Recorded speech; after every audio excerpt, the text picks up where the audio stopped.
সাবেক বাণিজ্যমন্ত্রী ও কার্যক্রম নিষিদ্ধ আওয়ামী লীগের জ্যেষ্ঠ নেতা তোফায়েল আহমেদের স্ত্রী আনোয়ারা আহমেদ মারা গেছেন। বৃহস্পতিবার সন্ধ্যায় রাজধানীর একটি বেসরকারি হাসপাতালে বার্ধক্যজনিত কারণে ইন্তেকাল করেন তিনি। রাত 10:45টার দিকে গণমাধ্যমকে বিষয়টি নিশ্চিত করেন তোফায়েল আহমেদের ব্যক্তিগত সহকারী মোহাম্মদ হাসনাইন।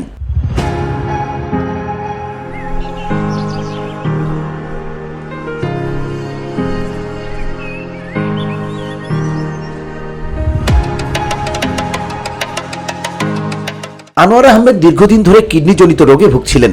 মৃত্যুকালে তিনি স্বামী তোফায়েল আহমেদ, একমাত্র মেয়ে ডাক্তার তাসলিমা আহমেদ মুন্নি, জামাতা ডাক্তার তৌহিদ সহ বহু স্বজন ও গুণগ্রাহী রেখে গেছেন। 1964 সালে তোফায়েল আহমেদের সঙ্গে তার বিয়ে হয়। আনোয়ারা ছিলেন সম্ভ্রান্ত তালুকদার বাড়ির শফিজুল ইসলাম তালুকদারের বড় মেয়ে। শুক্রবার বাদ জুমা ভোলার বাংলা বাজারে জানাজা শেষে ফাতেমা খানম জামে মসজিদের পাশে কবরস্থানে তাকে দাফন করা হবে বলে জানিয়েছেন স্বজনরা। VOD Bangla news desk.